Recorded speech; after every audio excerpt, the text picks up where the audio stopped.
الله من الشيطان الرجيم بسم الله الرحمن الرحيم وعن أبي سعيد الخدري رضي الله عنه عن النبي صلى الله عليه وسلم أنه قال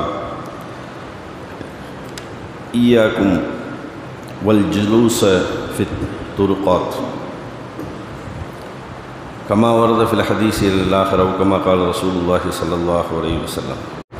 கண்ணியமான அல்லாஹுவின் நல்லடியார்களே, நபிகள் நாயகம் ஸல்லல்லாஹு அலைஹி வஸல்லம் அவர்கள் நாம் நடந்து செல்லக்கூடிய நடைபாதையினுடைய ஒழுக்கங்களை இந்த ஹதீஸிலே நமக்கு சொல்லித் தருகின்றார்கள். இந்த ஹதீஸினுடைய அறிவிப்பாளர் அபி சயீதில் குத்ரி ரலியல்லாஹு அன்ஹு அவர்கள் ரிவாயத் செய்கின்றார்கள்.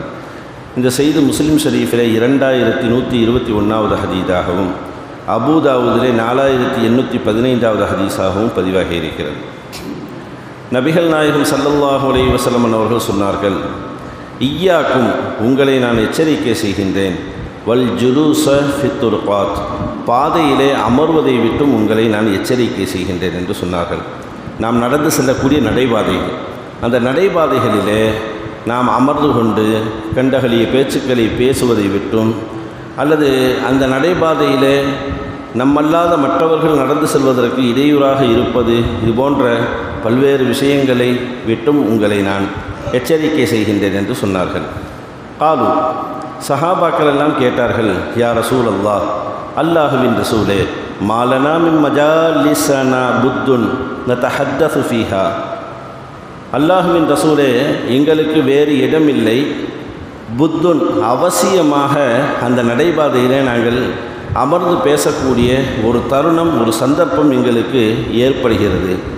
அந்த நேரத்தில் நாங்கள் பேசலாமா? நதஹத்தஸு ஃபீஹா, அதிலே நாங்கள் அமர்ந்து பேசிக்கொள்ளலாமா? வேறு இடமில்லை, ஒரு தற்காலிகமாக ஒரு அவசியத்திற்கு அப்படி உட்கார்ந்து பேசக்கூடிய ஒரு சூழ்நிலை ஏற்பட்டால் என்ன செய்வது என்ற கேள்வி கேட்குறாங்க. உடனே ரசூலுல்லாஹி ஸல்லல்லாஹு அலைஹி வஸல்லம் சொன்னாங்க, கால ரசூலுல்லாஹி ஸல்லல்லாஹு அலைஹி வஸல்லம், ஃபைதா பைத்தும் இல்லல் மஜ்லிஸ, அப்பாடி நீங்கள் அந்த நடைபாதையில் நீங்கள் தங்கக்கூடிய அமரக்கூடிய ஒரு வாய்ப்பு வந்தால், ஃபஅத்துல் தரீக ஹக்கஹு, பாதையினுடைய உரிமையை நீங்கள் கொடுத்து விடுங்கள் என்று சொன்னார்கள். ஃபஅத்து தரீக ஹக்கஹு, நடைபாதையினுடைய உரிமைகளை நீங்கள் கொடுத்து விட்டு நீங்கள் அமருங்கள், பேசுங்கள் என்று சொன்னார்கள். அப்படி ஒரு நிர்பந்தமான ஒரு சூழ்நிலை ஏற்பட்டு விட்டால், இதை கேட்ட சஹாபாக்கள் எல்லாம் ரசூலுல்லாஹி ஸல்லல்லாஹு அலைஹி வஸல்லம் அவங்ககிட்ட கேட்டாங்க, காலு யா ரசூலல்லாஹ் வமா ஹக்கு தரீகி யா ரசூலல்லாஹ், அல்லாஹுவின் ரசூலே, பாதையினுடைய உரிமைகள் என்றால் என்ன? ரசூலுல்லாஹி ஸல்லல்லாஹு அலைஹி வஸல்லம் எல்லா படைப்பினங்களுக்கும் ரஹ்மத், நபிகள் நாயகம் ஸல்லல்லாஹு அலைஹி வஸல்லம் எல்லா படைப்பினங்களுக்கும் ரஹ்மத்.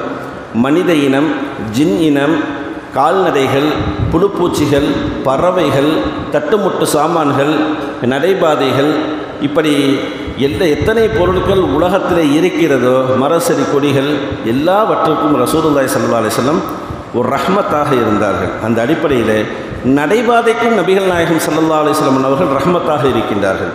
நடந்து செல்லக்கூடிய அந்த பாதை, அதனுடைய உரிமைகளை நீங்கள் விட்டு கொடுத்து விட்டு நீங்கள் அதிலே அமருங்கள் என்று சொன்னார்கள். இதை கேட்ட உடனே சஹாபாக்களுக்கு பெரிய ஆச்சரியம், நடைபாதைகளுக்கு உரிமை இருக்கிறதா? அப்படி என்ன அதற்கு உரிமை? அதற்குண்டான உரிமைகளை நாங்கள் எப்படி கொடுக்க வேண்டும் என்ற வியப்போடு ஆச்சரியத்தினுடைய ஒரு விளிம்பிலே நின்று கொண்டு ரசூலுல்லாஹி ஸல்லல்லாஹு அலைஹி வஸல்லம் அவர்கிட்ட கேட்டாங்க. ஸல்லல்லாஹு அலைஹி வஸல்லம் சொன்னாங்க, கால, அந்த நடைபாதையினுடைய உரிமையிலே முதல் ஒன்று கஃதுல் பஸர், உங்களுடைய பார்வைகளை கீழ் நோக்கி தாழ்த்தி கொள்வது என்று சொன்னார்கள். தன்னுடைய பார்வையை நடந்து செல்லக்கூடிய அந்த பாதையை அமர்ந்து கொண்டு அங்கும் இங்கும் பார்த்து கொண்டிருப்பது, வருபவர்களை முறைத்து பார்ப்பது. எத்தனையோ நபர்கள் செல்லுவார்கள், ஆண்கள் செல்வார்கள், பெண்கள் செல்வார்கள், வயதானவர்கள் செல்வார்கள், நம்முடைய நண்பர்கள் செல்வார்கள், நமக்கு பிடித்தவர்கள் செல்வார்கள், பிடிக்காதவர்கள் செல்வார்கள். இப்படி செல்லக்கூடிய அந்த தருணத்தில் உங்களுடைய பார்வைகளை அவர்கள் மீது நீங்கள் பார்க்கக்கூடாது, பார்வைகளை நீங்கள் தாழ்த்தி கொள்வது அந்த பாதையினுடைய உரிமையினுடைய முதல் ஒன்று என்று சொன்னார்கள் ரசூலுல்லாஹி ஸல்லல்லாஹு அலைஹி வஸல்லம். இரண்டாவதாக நபிகள் நாயகம் ஸல்லல்லாஹு அலைஹி வஸல்லம் சொன்னாங்க, வகஃபுல் அதா, அந்த பாதையிலே இடையூறு தரக்கூடிய அத்துணையையும் நீங்கள் அகற்றுவது உங்கள் மீது கடமையாக இருக்கிறது. நீங்கள் நடைபாதையில் உட்காந்து நீங்கள் பேசுகிறீங்க நிற்கிறீங்க அப்படின்னா அந்த பாதையில் முற்கள் இருக்கும், கற்கள் இருக்கும், அல்லது மக்கள் நடந்து செல்லக்கூடிய அந்த நேரத்திலே அவர்களுக்கு இடையூறு தரக்கூடிய எந்த பொருளாக இருந்தாலும் அந்த பொருளை அகற்றிவிட்டு அதை சுத்தம் செய்வது அதனுடைய உரிமை என்று சொன்னார்கள் நபிகள் நாயகம் ஸல்லல்லாஹு அலைஹி வஸல்லம் அவர்கள், இல்லையா? இது பாதைக்கு கொடுக்கக்கூடிய இரண்டாவது ஹக், உரிமை. மூன்றாவதாக நபிகள் நாயகம் ஸல்லல்லாஹு அலைஹி வஸல்லம் அவங்க சொன்னாங்க, ரத்து சலாம். நீங்கள் பேசிகிட்டு இருப்பீங்க, உங்கள் நண்பர்கள் உங்களை கடந்து போவாங்க, உங்கள் சொந்த பந்தங்கள் உங்களை கடந்து போவாங்க. அப்படி போகும்பொழுது அஸ்ஸலாமு அலைக்கும் என்பதாக சொல்லிட்டு போவாங்க. அதில் நீங்கள் கவனம் செலுத்தாமல் நீங்கள் பேசுகிறதுல கவனத்தை நீங்கள் செலுத்தாதீங்க. அவர் சொன்ன சலாமுக்கு நீங்கள் பதில் கொடுப்பது அந்த நடைபாதையினுடைய உரிமையினுடைய மூன்றாவது என்பதாக நபிகள் நாயகம் ஸல்லல்லாஹு அலைஹி வஸல்லம் அவங்க சொன்னாங்க. அப்போ நம்ம பேசிகிட்டு இருக்கோம், நம்மளை கடந்து போகும்பொழுது சலாம் சொன்னால் வலைக்கும் சலாம் அப்படின்னு சொல்லிட்டு நம்ம பேச்ச ஆரம்பிக்கணும். கட்டுக்கிறாமல் நிற்கக்கூடாதுங்கிறாங்க ஸல்லல்லாஹு அலைஹி வஸல்லம். நாலாவதாக நபிகள் நாயகம் ஸல்லல்லாஹு அலைஹி வஸல்லம் அவங்க சொன்னாங்க, வல் அம்ரு பில் மஅரூஃப், நல்லதை கொண்டு நல்ல விஷயங்களை ஏவுவது அந்த நடைபாதைக்கு செய்யக்கூடிய உரிமை என்று சொன்னார்கள். நல்ல பல விஷயங்கள் நம்ம பேசிகிட்டு இருக்கோம், நின்றுட்டுருக்கோம், அங்கே ஏதாவது ஒரு இஸ்லாத்திற்கு அல்லது மார்க்கத்திற்கு முரணான செயல்பாடுகள் நடைபெறுகிறது என்றால் அதை நாம் அதை தடுக்கக்கூடிய வேலையை நாம் பார்க்கணும். அடுத்து சொல்கிறாங்க அதனுடைய உரிமை இல்லை, வன்னஹி அனில் முன்கர், தடுக்கக்கூடிய வேலையை நம்ம பார்க்கணும். அதே நேரத்தில் நல்ல பல விஷயங்களை ஏவக்கூடிய வேலையும் நாம் செய்ய வேண்டும். இதெல்லாம் நடைபாதைக்கு நாம் செய்ய வேண்டிய உரிமைகள் என்று சொன்னார்கள். பார்வையை தாழ்த்தி கொள்வது, இடையூறு தரக்கூடியதை அகற்றுவது, சலாமுக்கு பதில் சொல்லுவது, தன்னுடைய நல்ல விஷயங்களை ஏவுவது, தீய விஷயங்களை தடுப்பது, இவைகளெல்லாம் இந்த 5 விஷயமும் நடைபாதைக்கு செய்யக்கூடிய உரிமைகள் என்று நபிகள் நாயகம் ஸல்லல்லாஹு அலைஹி வஸல்லம் அவங்க சொன்னாங்க. இப்படிப்பட்ட விஷயங்களை எல்லாம் எந்த மதத்தில் எந்த மார்க்கத்தில் சொல்லப்பட்டிருக்கு? ஒரு நடந்து செல்லக்கூடிய ஒரு பாதையில் இவ்வளவு விஷயங்களை ரசூல் ஸல்லல்லாஹு அலைஹி வஸல்லம் பேர சொல்லியிருக்காங்க. பார்வையை தாழ்த்து, கண்ட மாதிரி பார்க்காத, மக்களுக்கு இடையூறு வரக்கூடியதெல்லாம் அகற்றி போடு, நல்ல விஷயங்களை ஏவு, தீயதை தடு, சலாம் சொன்னால் பதில் கொடு, இவ்வளவு விஷயங்களை ஸல்லல்லாஹு அலைஹி வஸல்லம் ஒரு நடந்து செல்லக்கூடிய பாதையில் சொல்லியிருக்காங்க. அப்படின்னா அதனால தான் அல்லாஹ் சொல்கிறான், நமது நாயகம் ஸல்லல்லாஹு அலைஹி வஸல்லம் அவர்கள் உஸ்வத்துன் ஹஸனா, அழகிய முன்மாதிரி, எல்லா விஷயங்களுக்கும் அற்புதமான தலைவர் நமது நாயகம் ஸல்லல்லாஹு அலைஹி வஸல்லம் அவர்கள். அவர்களை நீங்கள் பற்றி பிடித்து கொண்டால் உங்களுக்கு வழிகேடு என்பதே வாழ்க்கையில் கிடையாது என்பதாக ரசூலுல்லாஹி ஸல்லல்லாஹு அலைஹி வஸல்லம் அவங்களை பற்றி பிடித்து கொள்ளுங்கள் என்று அல்லாஹ் ஜல்ல ஷானஹு தஆலா நமக்கு சொல்லித் தருகின்றான்.